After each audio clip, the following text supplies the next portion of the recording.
Agora vamos entrar nos ensinos da maçonaria de fato. Nós olhamos apenas a estrutura básica. Leiam essa declaração. É muito mais importante que os homens tentem se tornar Cristos do que crer que Jesus era Cristo. Que citação direta! O Catecismo da Igreja Católica, este aqui, o Catecismo da Igreja Católica de Nova York, 1995, página 129, diz o seguinte: pois o Filho de Deus se tornou homem para que nós pudéssemos nos tornar Deus. O Filho unigênito de Deus, querendo que partilhássemos de sua divindade, assumiu a nossa natureza para que ele, feito homem, pudesse nos tornar deuses. Maravilhai-vos e alegrai-vos. Nós nos tornamos Cristo.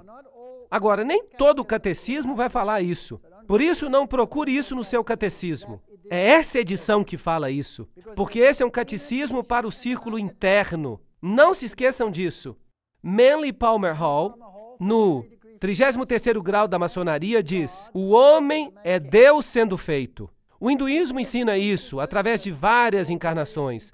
E o budismo ensina isso, que eventualmente, através do nirvana, você se torna um com a divindade. Um outro escritor maçônico escreve: aquietai-vos e sabei que eu sou Deus, que eu sou Deus. O reconhecimento final de que tudo está em tudo, a unidade do eu com o cosmos, a percepção da divindade do eu. Então isso é o oposto do que a Bíblia ensina no começo. O pecado levaria à morte, mas a serpente disse: certamente não morrereis, sereis semelhantes a Deus. Então esta é a linguagem da serpente, não é a linguagem de Deus. Aqui está Lúcifer ensinando, não é Deus que está ensinando. O homem perfeito é Cristo e Cristo é Deus. Esta é a primogenitura e o destino de toda a alma humana. J.D. Buck, Maçonaria Mística. Note esse simbolismo de novo. Você pode tirar o hexagrama dele. Você pode girá-lo e colocá-lo na frente do carro, se você quiser. Um triângulo com uma ponta para baixo representa a divindade e é chamada de o triângulo da divindade, ou o triângulo da água. Com uma ponta para cima é chamado triângulo da terra, o triângulo da pirâmide, ou o triângulo do fogo. E este emblema simboliza o homem divino e perfeito. Então, quando uma religião usa esses triângulos no cabalismo, elas estão dizendo: nós somos divinos. Por isso que a estrela de Davi significa: na tua cara, Deus, nós somos divinos. Esta é uma declaração terrível que eu estou fazendo aqui hoje à noite. Esta é uma declaração terrível.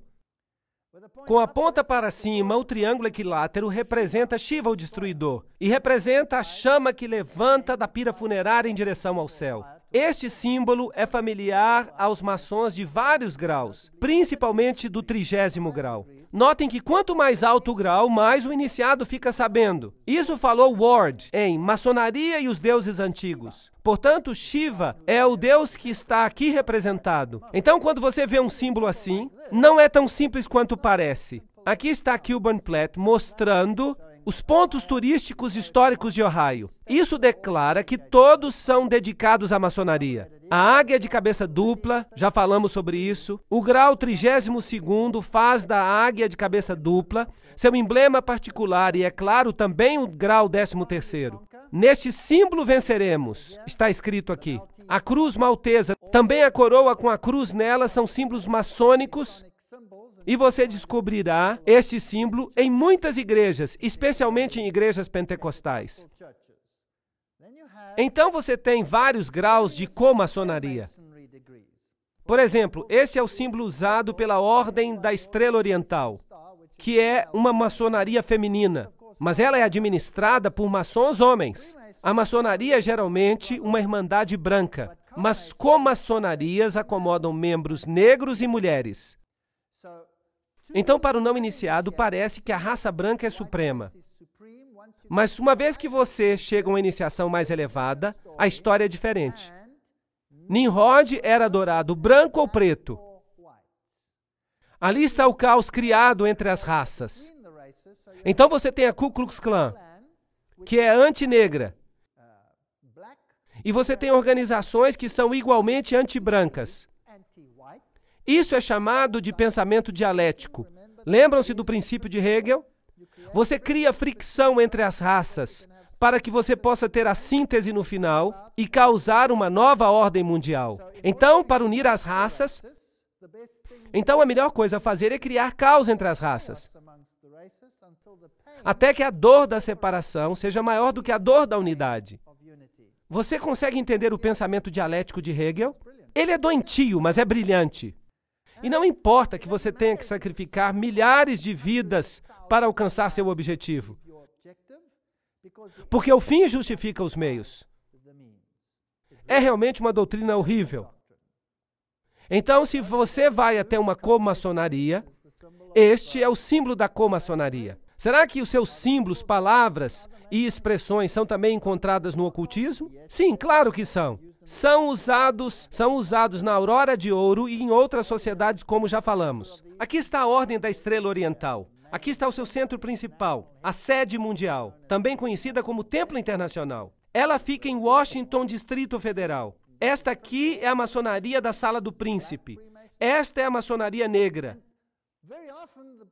Geralmente, nem os próprios maçons conhecem todas essas suborganizações. Mas quando você sobe nos escalões da maçonaria da Sala do Príncipe, então você se encontra com os Cavaleiros Templários lá em cima. Os Cavaleiros Templários. E isso lhes diz algo. Eles realmente usam esses nomes. Esses estão aqui. Esta é a sua própria página. Isso aqui não é nada premeditado. E os indivíduos mais altos no mundo negro, por exemplo, são maçons da Sala do Príncipe. Querem que eu mencione um nome? Nelson Mandela, se você está interessado. É assim que se parecem. Então não existe uma coisa como uma irmandade branca. Mas cada um desses grupos não recebe a informação individual. Estes são os níveis. Estes são os níveis da maçonaria e você pode preenchê-los. Os níveis de fato variam de acordo com a fonte. Esta aqui é a revelada por Ayn Rand, que era a namorada de Philip Rothschild. Ela cometeu suicídio. O humanismo é o nível mais baixo. São os maçons que não têm aventais. A YMCA, todo o movimento dos escoteiros, etc. Eles formam parte de organizações maçônicas. O Rotary, o Lions. O Lions, por exemplo, trata-se de Janus, o deus de duas cabeças. São todos símbolos. E essas são as boas organizações que parecem fazer coisas boas. Os maçons azuis, que são os maçons de João, fiquem com medo quando vocês ouvirem esse nome. O rito de York, o rito escocês, o comunismo, o Benai Berit, a maçonaria judaica, o Conselho dos 500, o Conselho dos 33. O Conselho dos 500 é também conhecido como Bilderbergers, o Concílio dos 13 e o mais alto nível que nós vimos, no qual o papado está envolvido. Porque os jesuítas controlam todos eles. Aqui está o Papa à frente dos escoteiros mirins. E essa é a organização oficial, a fachada para as outras organizações. E ninguém sabe nada disso, então não os acuse. Mas olhem o simbolismo e você vai encontrar o simbolismo maçom lá. Vocês percebem? Há mulheres maçons que são muito importantes, claro. Helena Petrovna Blavatsky, fundadora da Sociedade Teosófica, Annie Besant, Alice A. Bailey, e Alice A. Bailey com seu marido, Foster. Ele era um maçom de 32º grau e parte de uma comaçonaria. Eles começaram uma companhia conhecida como a Ordem de Lúcifer, mas depois eles mudaram para a Ordem da Luz. Esta é Helena Petrovna Blavatsky. Esta aqui é Alice A. Bailey. E esses aqui foram aqueles que escreveram O Segredo das Doutrinas Secretas. Claro que para alcançar os graus mais elevados, eles precisam ser homens. Por isso, Annie Besant é chamada de Irmão Annie Besant, maçom de 33º grau. O mesmo acontece com os egípcios. Se uma mulher se torna faraó, então ela tem que ser homem. Por isso, Hatshepsut, por exemplo, aparece com uma barba, porque ela se torna um homem honorário. Você não pode ser reencarnação do Deus Sol se você é uma mulher. Então, a comaçonaria, NB Sun e todos esses maçons de alta ordem, Alice Bailey, suma sacerdotisa do movimento da Nova Era, eles receberam mensagens de um tibetano conhecido como Djwhal Khul. Em seus escritos, você vai encontrar os símbolos maçônicos, é claro. E estes aqui são seus escritos. Blavatsky escreveu uma coisa chamada Isis Revelada, A Doutrina Secreta, e todos esses livros místicos maçons. E é virtualmente impossível você consegui-los, embora hoje em dia já seja mais fácil. Agora eu vou levar vocês para uma das maiores lojas maçônicas do mundo. Ela acabou virando um museu. Ela fica em Guthrie, em Oklahoma. Vamos entrar. Vejam ali as suásticas. Eles vão dizer que as suásticas estão viradas. Sim, talvez seja, mas isso não tem importância, porque de um jeito elas representam o aspecto feminino e do outro jeito elas representam o aspecto masculino. Então não faz diferença. Você vai encontrar o símbolo do Deus Sol Ra, você vai encontrar os olhos que tudo veem, e você vai ver esta estátua. Ela pode ser homem ou mulher. Não faz diferença. A essa altura você já sabe disso. Ela tem o dedo na boca. E eles vão te dizer que isso é para pedir segredo, para não revelar os segredos, para ficar quieto na loja. Todo tipo de bobagem eles vão dizer para você. Mas não tem nada a ver com isso. Significa que isso é só para o iniciado. Este é o símbolo de Horus. E eu vou mostrá-lo para você daqui a pouco. No chão você tem vários pentagramas, nesta forma aqui, e pentágonos. Na frente desta estátua está escrito: todos os que estão aqui devem olhar para o Oriente. Que cada um examine a sua obrigação e a renove no seu coração. Então, o culto acontece na direção do Oriente, o que a Bíblia proíbe. Agora, ali está o Deus Horus. Note que ele é sempre representado com o dedo na boca. A sua religião é para os iniciados. E aqui estão as roupas dos vários graus de maçonaria. O soberano grão-comandante tem este símbolo na frente. E ali você tem o soberano grão-comandante Henry Clausen. E esse é o símbolo de Baphomet. Baphomet é o deus andrógeno. E você ficaria surpreso de saber onde Baphomet aparece hoje em dia. Eu vou mostrar isso nas próximas palestras. Claro que ele também está nesse edifício aqui, que é a sede do Conselho da Mãe Suprema do mundo, em Washington, onde a Constituição para a nova ordem mundial já foi escrita, bem aqui. Esse aqui é Baphomet, e esse é o simbolismo usado também por Alice A. Crowley. Na loja você vai ver IHS. Eu já mostrei que esse é o simbolismo da ordem jesuítica. Isis, Horus e Set. Esta janela de vidro fumê fica clara durante o dia e fica escura à noite. Uma técnica muito especial. E se você sabe que Osíris foi adorado como preto e como branco, então isso explica essa história. Há aqui uma sala egípcia com todo o simbolismo que vai com ela. Também tem uma sala assíria, porque ela representa todas as religiões antigas. Esta aqui é a estátua de Albert Pike. É chamada de Loja Albert Pike, número 162. Estudar e buscar interpretar corretamente os símbolos do universo é a obra do sábio e do filósofo. Decifrar a escrita de Deus. Albert Pike disse. Agora, aqui está o livro Morais e Dogma. Eu escaneei para que as pessoas não pensem que eu estou falando fofoca. Elas precisam ver que eu tenho o livro. E toda citação que eu faço vem diretamente dele. No rito escocês, a coroa e o cetro simbolizam o domínio do homem sobre si mesmo. Nós somos deuses. Nós não precisamos de ninguém que nos ensine o que fazer. A história do pensamento do homem é a única história que vale a pena estudar. Não se preocupe com as outras, elas estão na biblioteca. Eu fotografei este aqui para mostrar que a história da maçonaria e a enciclopédia da maçonaria são livros genuínos.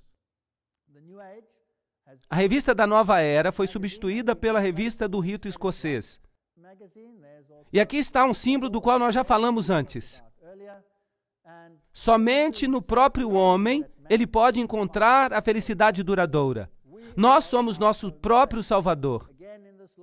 E de novo nesta loja, Jacques de Molay é honrado. Aqui o Rosa Cruz, a cruz na rosa. Quem realmente sofreu foi Osíris, não Jesus Cristo.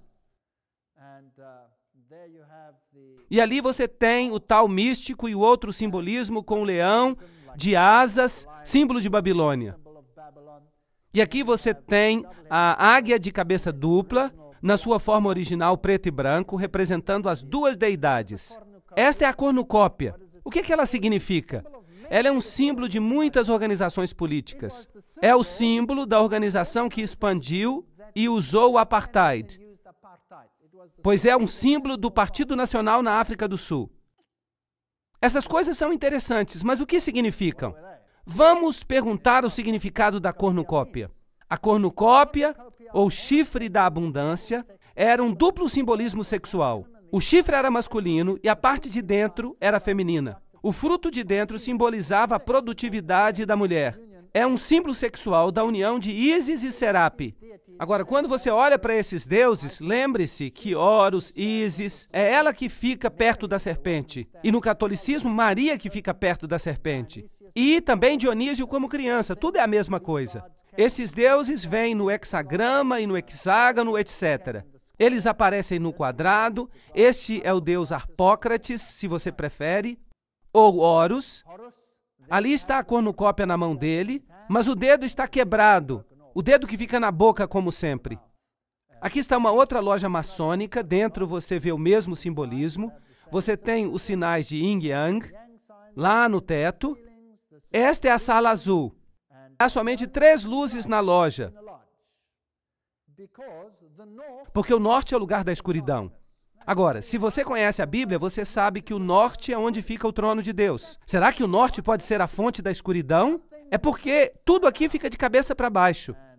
E as várias salas usadas pelo rito escocês e pelo rito de York, etc. Há sempre 2 pilares, representando Joaquim e Boaz. Em cima deles você vai ver os signos do zodíaco. Ali estão. Isso lhe mostra o que de fato é. A astrologia é uma ciência que exige o respeito do estudioso, apesar de sua designação como uma arte negra. É, de certo modo, uma ciência da reflexão, uma ciência oculta. Esta ciência foi conhecida na antiguidade como a arte da adivinhação, enciclopédia da maçonaria.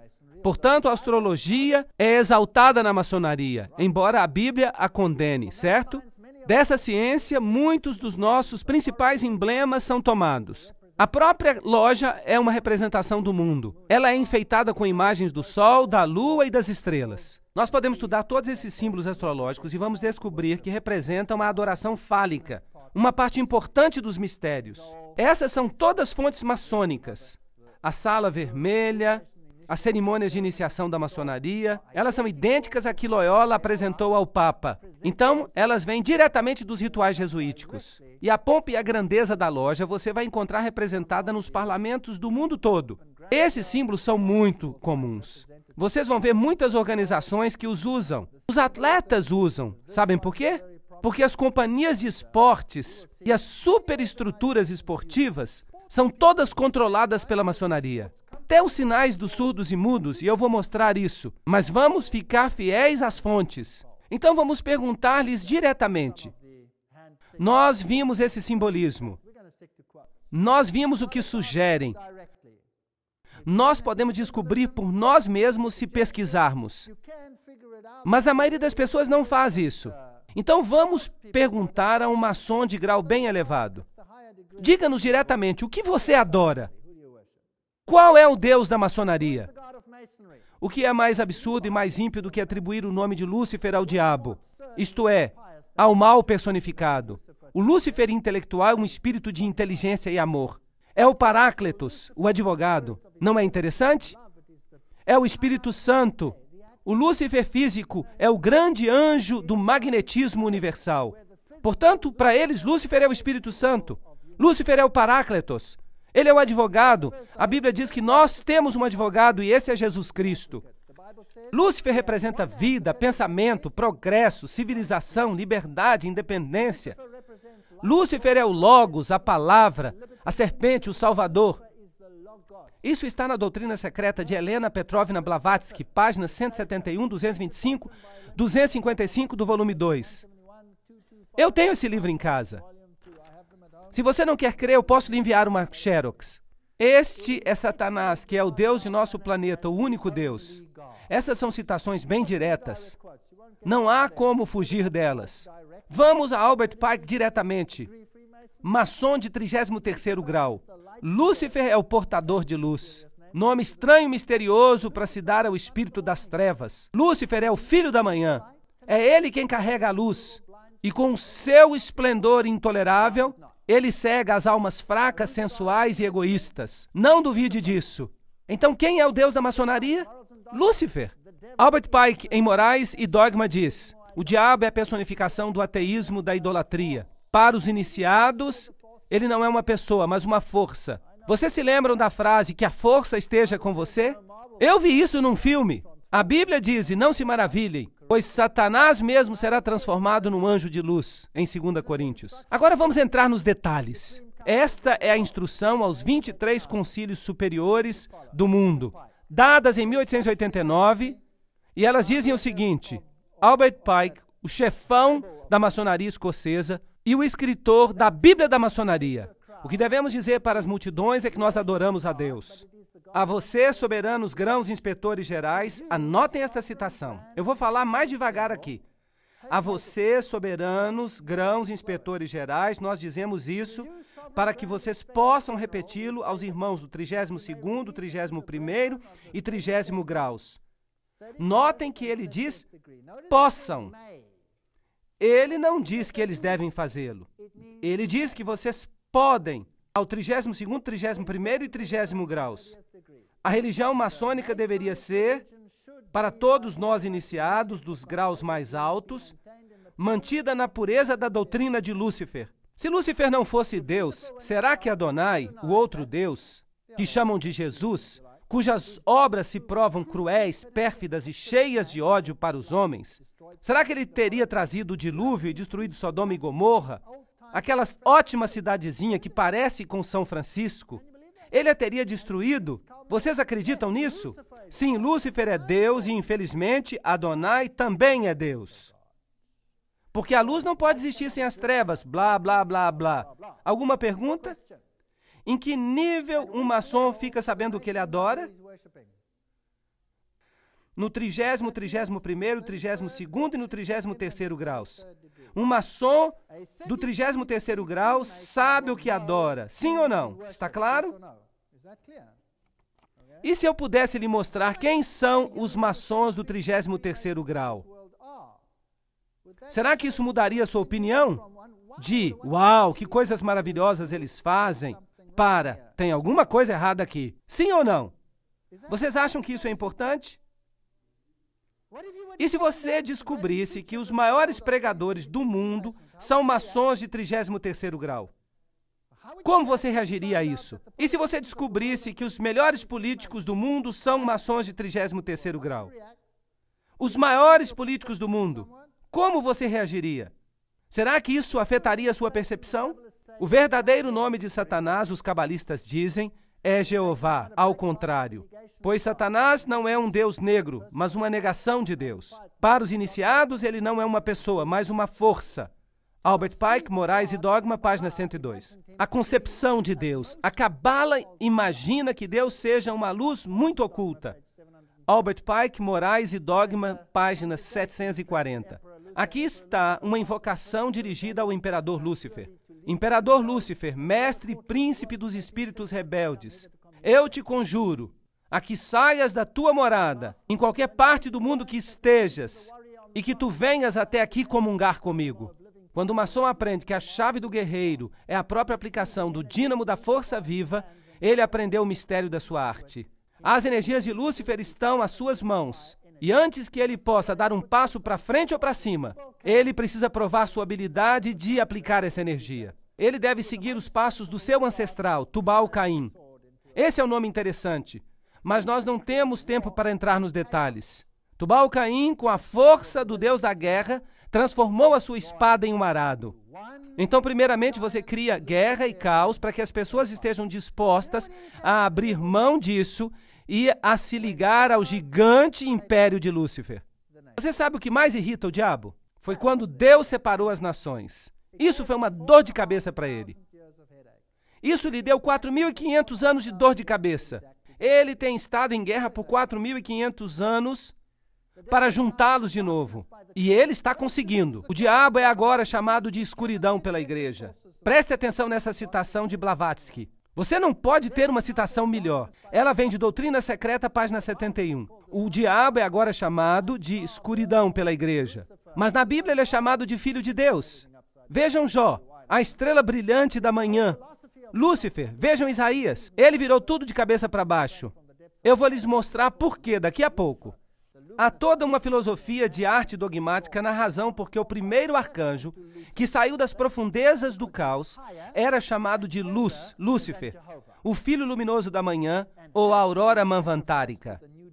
Ele foi transformado pela igreja no Lúcifer, ou Satanás, porque ele é mais elevado e mais antigo do que Jeová, e tinha que ser sacrificado em benefício do novo dogma. Então, o que o não iniciado obtém é a doutrina da Bíblia, mas o iniciado vira tudo de cabeça para baixo. O diabo é o verdadeiro Deus, e Jeová, Yahvé, é o vilão. Bem, vamos ver se a gente pode provar isso. Blavatsky, em Doutrina Secreta, página 73, diz: Jeová, esotericamente, como Elohim, é também a serpente ou dragão que tentou a Eva. E o dragão é um símbolo antigo da luz astral, o princípio primordial. Essa é a sabedoria do caos. Ok. Então o diabo é a sabedoria do caos. Mas quem é o vilão de verdade? Jeová. Então, eles viram a Bíblia de cabeça para baixo. Agora, Jeová tenta Eva e não a serpente. Blavatsky, na Doutrina Secreta, volume 2, diz: os sistemas filosóficos dos gnósticos e dos primitivos judeus cristãos, os nazarenos e os ebionitas, são plenamente considerados. Eles mostram as opiniões mantidas hoje em dia, fora dos círculos mosaicos dos judeus, sobre Jeová. Ele era identificado por todos os gnósticos com o mal. Então os gnósticos acreditavam que Jeová era o vilão. Lúcifer é o mocinho. Por isso eles são luciferianos. Na Doutrina Secreta, volume 1, a grande serpente do jardim do Éden e o Senhor Deus são idênticos. Portanto, Deus é a serpente. Ele é o vilão. Está de cabeça para baixo. E, portanto, Jeová e Caim são a mesma pessoa. O mesmo Caim que é chamado em teologia o assassino e o mentiroso para Deus. Então, agora, quem é o assassino e mentiroso? Jesus é o assassino e mentiroso. E a serpente é o mocinho. Doutrina Secreta, volume 2, página 388, diz: o nome Satanás, em hebraico Satã, adversário, do verbo shataná, ser contrário, pertence por direito ao primeiro e mais cruel adversário de todos os outros deuses. A Jeová, não a serpente. Esta só falou palavras de sabedoria e simpatia. Mas ele é o pior no dogma, o adversário dos homens. Isso é coisa séria. Portanto, Jeová foi chamado pelos gnósticos de criador, de ofiomorfos, o que tem a forma de serpente, Satanás, o mal. Outra citação, nós podíamos continuar. Ela o chama de Jeová Frankenstein. Isso não é legal. Vocês concordam? Chamar o meu Deus de Frankenstein? Os cabalistas dizem que o verdadeiro nome de Satanás é Jeová de cabeça para baixo.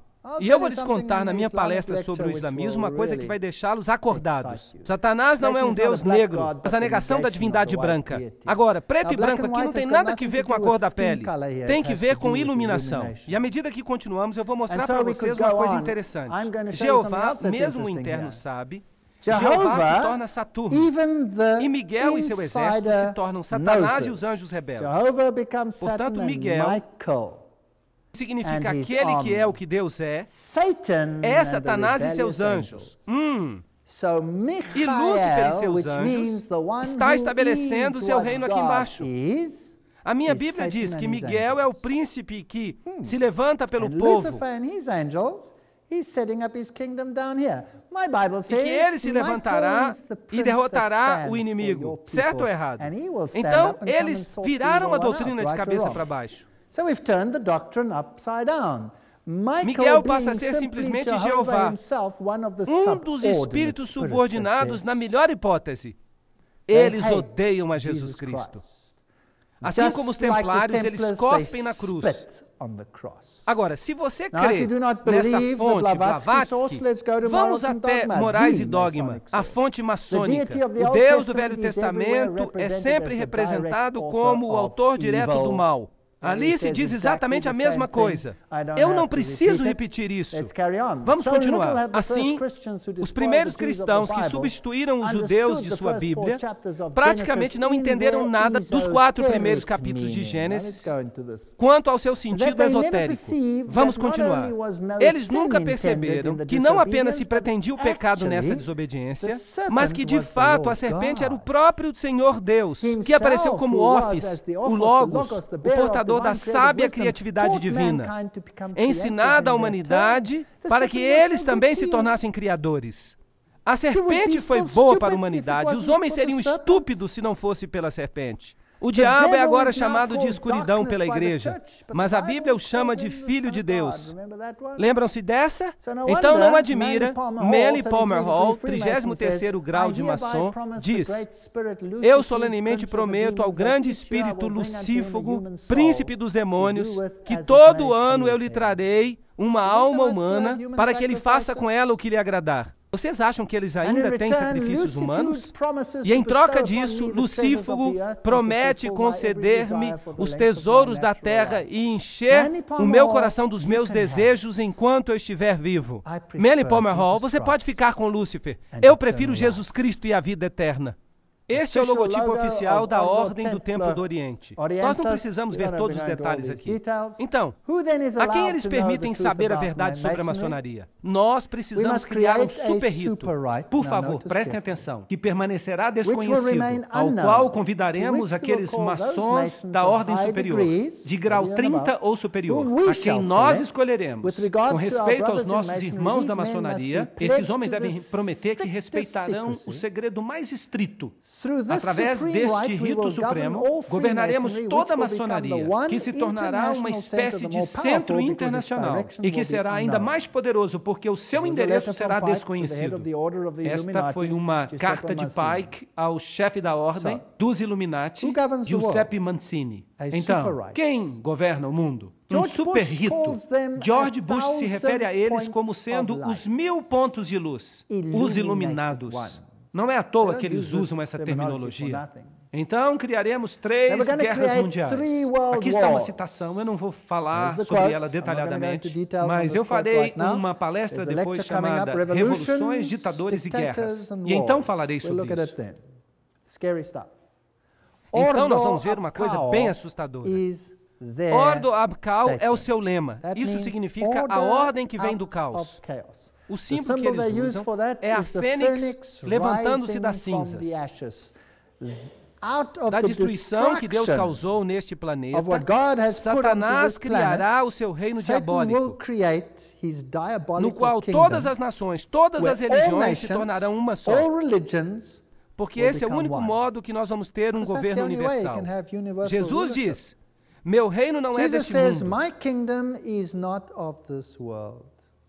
Jesus diz: saiam deles, separem-se. Mas eles dizem: venham, sejam inclusivos. Uau, isso está ficando interessante. Há uma outra palestra que vai vir. Não percam essas palestras. Vai ser sobre um assunto fantástico. E se você acha que alguém pode me dizer que a ordem que sai do caos não é um lema maçônico, eu vou dizer: me perdoe, mas eu estive na loja, eu mesmo fotografei esses documentos. Aí está, a ordem que sai do caos. E se você quer saber como é que eu entrei lá, eu simplesmente entrei. E há testemunhas ali no fundo que mostram que nós não fizemos isso clandestinamente. Eu simplesmente entrei, tirei uma foto enquanto a minha esposa estava falando com alguém, mantendo-os ocupados. Aí está, a ordem que vem do caos. Esta é a principal loja maçônica da Inglaterra. Aí está o seu principal prédio. Agora, não me deixaram tirar fotos dentro, mas você pode entrar na primeira parte. Você não pode entrar nas outras, mas eu já mostrei isso para vocês nas outras lojas que visitamos. Então não faz diferença. Notem que o norte é sempre o lugar das trevas maçônicas. O oriente é o lugar onde o mestre adorável se senta, que representa o princípio andrógeno. O sul é onde o guardião júnior se senta. O oeste é onde o guardião sênior se senta. E há 3 luzes maçônicas. Estes são os símbolos que você encontra numa loja maçônica: o compasso, o quadrado, os triângulos, o olho que tudo vê, todos esses. Agora vamos perguntar à enciclopédia da maçonaria o que o olho que tudo vê representa. Ele aparece na nota de dólar. Vamos perguntar a fonte. Eles puseram lá. O olho que tudo vê é um importante símbolo do Ser Supremo, tomado pelos maçons das nações da Antiguidade. No mesmo princípio, os egípcios representavam Osíris, sua principal divindade. Pelo símbolo de um olho aberto, eles colocavam seu hieróglifo em todos os seus templos. E se é o olho direito, é o símbolo masculino. Se é o olho esquerdo, é o símbolo feminino. Não importa qual seja, você tem Ísis e Osíris. É daí que ele vem. Então é isso que significa no dólar. Não significa outra coisa. É o símbolo que os jesuítas dizem ser o seu principal símbolo. Então todos esses símbolos têm um significado esotérico e um significado exotérico. Então o que isso representa? Aí está a Torre de Babel, certo? Agora, como já dissemos, Babel foi uma tentativa de unificar todas as pessoas em apostasia contra Deus. E o que Deus fez?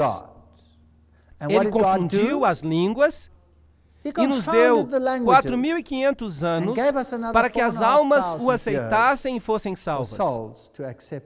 Que Deus generoso nós temos! Se não fosse por essa ação que os confundiu, uma palavra de Deus, uma palavra, apenas imaginem isso, uma palavra, e o diabo teve que trabalhar 4.500 anos. Percebem quão poderoso é Deus? Eu não acho que o diabo tem qualquer força quando comparado com Deus. Ele é um mentiroso. Ele tem sido um mentiroso desde o começo. Ele não pôde fazer o que queria porque Deus deu essa palavra e as pessoas do mundo se espalharam. Mas a serpente que sai do abismo sem fim estava pronta para fazer guerra à palavra. Não se esqueçam disso. Nós vamos ver na palestra de amanhã o que eles fizeram depois. Uau, inacreditável. Aqui está a Torre de Babel. Isso vem de uma fonte maçônica. Ali em cima está o olho que tudo vê. É interessante que um dos maiores políticos da França disse recentemente que quando eles colocam um pôster em toda a Europa do templo da Torre de Babel, com um guindaste em construção, ele disse, nós estamos construindo uma nova Babel. E dessa vez ela vai vencer. Bem, vamos ver se vai mesmo. Vamos perguntar ao alto maçom Arthur Edward Waite, que escreveu a enciclopédia da maçonaria. Ele vai saber o que significa. Arthur Edward Waite diz, com respeito à maçonaria, Babel, claro, representava uma empresa maçônica. É bem conhecido que a Torre de Babel é uma das tradições mais antigas da maçonaria. Aí está. Eu não disse nada hoje. Notem bem. Cada declaração que eu fiz foi substanciada com as mais elevadas fontes. Então, por favor, não digam que eu estou apresentando coisas que são divisivas. Se você está chateado, entre em contato com eles, não comigo. Não fui eu que falei, eles disseram. Cada declaração feita. No livro das perguntas maçônicas, face à indagação. Quem era Nimrod? A resposta é, ele era o filho de Cush. Nas velhas constituições, ele é chamado de um dos fundadores da maçonaria. Eu pensava que ele era um guerreiro diante do Senhor, contra o Senhor. Nas escrituras, ele é o arquiteto de muitas cidades. No manuscrito de York, nós encontramos, ao construir a Torre de Babel, houve um construtor, um maçom, muito estimado. E Nimrod era um maçom, um construtor, e protegia os construtores. Então, um maçom nada mais é do que o depositário de um conhecimento oculto, que se preocupa com obras boas, mas eles manipulam os membros e os usam maliciosamente para parecerem nobres. Mas essas pessoas são de fato ímpias até o último grau. O autor maçônico Kenneth H. Mackenzie nos diz que Hermes também era um dos fundadores da maçonaria. Hermes. Eles gostam de palavras assim. Ramsés, por exemplo, filho de Ra. Rames, Mis significa filho dela.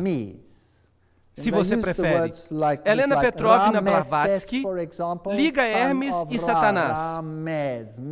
Você tem que montar o quebra-cabeça. É difícil descobrir o que a maçonaria ensina. Você tem que ir de uma fonte para outra, porque nenhum autor lhe conta tudo. Então vamos colocar isso junto. Então vamos montar o quebra-cabeça. Então o autor diz que Hermes é importante para eles. Blavatsky diz que Hermes, o deus da sabedoria, era também chamado de Thoth, Tat, Set, Set e Satã. E que quando ela era vista do seu lado negativo, chamado de Tifon, o Satanás egípcio, que era também Sete. Então, quando eles dizem que seguem a Sete, eles seguem a Satanás. Se eles dizem Hermes, esse é Satanás na sua forma de Lúcifer. Não importa. Pode ser homem ou mulher. Não faz diferença. Arthur Edward Waite escreve: com respeito à maçonaria, Babel, é claro, representava uma empresa maçônica e os seus primeiros expositores colheram amplo benefício desse fato. Eles se lembraram que as pessoas só tinham uma língua e que viajavam do Oriente para o Ocidente, como esses que se provaram mestres maçons. Quando eles alcançaram um lugar de habitação na terra de Shinar, é dito que eles habitaram ali, sendo os primeiros a receber o nome de maçons. Foi ali que eles construíram a sua grande torre de confusão. Do mal vem o bem. Aham! Então Deus era mau quando ele confundiu as línguas. Mas eles fizeram com que o bem acontecesse. Vocês entenderam? E o jeito de conseguir isso é através do caos, através da destruição.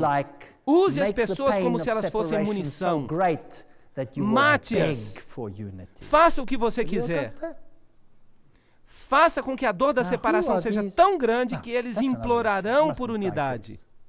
Vocês estão entendendo? Agora, quem são esses? Espera aí, isso é outra palestra. Eu não vou fugir do assunto. Foi ali que construíram a sua alta torre de confusão. A confusão de línguas deu origem à antiga prática dos maçons conversarem por meio de símbolos. Assim, se a sua língua está confusa, você tem que usar símbolos. O simbolismo é uma linguagem maçônica. Hoje as pessoas me falam, mas os símbolos estão por toda parte.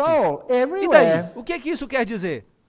Quem está no controle em toda parte? Os druidas da Bretanha e da Gália tinham um conhecimento profundo com respeito aos mistérios de Ísis e a adoravam sob o símbolo da lua. A lua foi escolhida para representar Ísis porque a lua domina a água. Os druidas consideram o sol como o pai e a lua como a mãe de todas as coisas.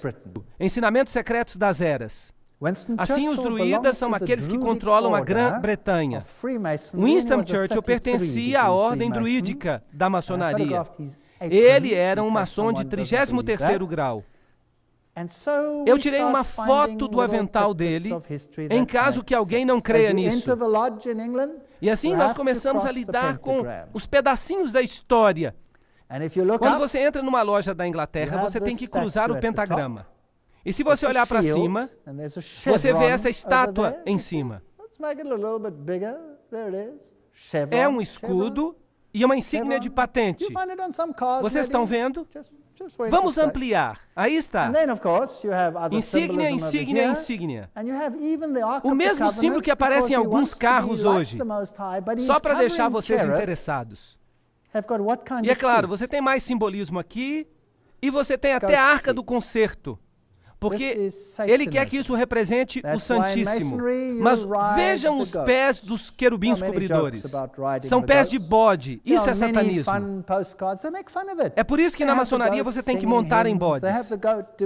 Há muitas piadas sobre montar em bodes. Há muitos postais engraçados a respeito. Nós fazemos graça disso. Nós rimos disso. E eles representam os bodes cantando hinos, os bodes fazendo isto, bode montado em bode, isso e aquilo. Tudo é símbolo de Lúcifer. E nós vamos ver mais tarde que eles dizem que os bodes vão para o céu e que as ovelhas vão para o inferno. Isso é interessante. A Bíblia diz em Efésios 5, 8 a 14: Pois outrora erais trevas, porém agora sois luz no Senhor. Andai como filhos da luz. Porque o fruto da luz consiste em toda bondade, justiça e verdade, provando sempre o que é agradável ao Senhor. E não sejais cúmplices nas obras infrutíferas das trevas, antes, porém, reprovai-as. Eu acho que nós fizemos isso hoje à noite. Eu não quero ter nada a ver com as trevas. Nós precisamos reprová-las, porque o que eles fazem em oculto, o só referir é vergonha. Mas todas as coisas, quando reprovadas pela luz, se tornam manifestas, porque tudo que se manifesta é luz. Quão linda é a palavra de Deus que temos. Ele não tem agendas secretas. Jesus diz: eu nada fiz em secreto. Eu amo o Deus da Bíblia. E o mero fato de que eu estou vivo mostra que Deus é todo-poderoso, que nós servimos a um Deus maravilhoso. Esse é o tipo de Deus a quem servimos. Eu não vou abrir mão dele nem por toda a riqueza satânica deste mundo. O que ela significa? Ela não significa nada. Jesus está voltando e o reino das trevas vai terminar.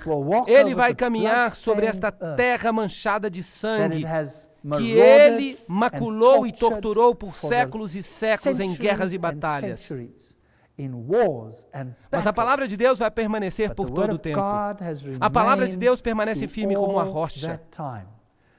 É a última coisa que está no seu caminho.